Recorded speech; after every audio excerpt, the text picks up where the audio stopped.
రోజు కురుక్షేత్రంలో 14వ రోజు. కురుక్షేత్రంలో కురుపాండవుల సేనల మధ్య భీకరమైన యుద్ధం జరుగుతుంది.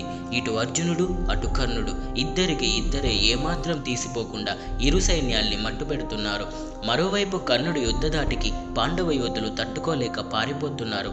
అది చూసిన అర్జునుడు కర్ణుడిని ఇలాగే వదిలేస్తే చివరికి పాండవ సైన్యం అపజయం అవ్వడం ఖాయమని, ఇవాళ కర్ణుడా నేనా ఎవరో ఒకరు మిగలాలని రథాన్ని కర్ణుడి వైపుకు మళ్లించి కృష్ణ అని అర్జునుడు కృష్ణుని కోరాడు. అప్పుడు కృష్ణుడు, ఆగు అర్జున, ఎందుకు ఈ తొందరపాటు? ఇప్పుడు ఉన్న పరిస్థితుల్లో నువ్వు కర్ణుడి వైపుకు వెళ్ళడం అంత మంచిది కాదు. కర్ణుడి దగ్గర వైజయంతి అనే మహా అస్త్రం ఉంది.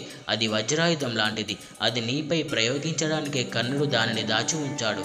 కనుక నువ్వు ఓపిక పట్టు అర్జున. అయినా మనలో ఇంకా యోధులు మిగిలే ఉన్నారు. వాళ్ళలో భీముడు కుమారుడైన ఘటోత్కచుని కర్ణుడి వైపుకు పంపిద్దాం.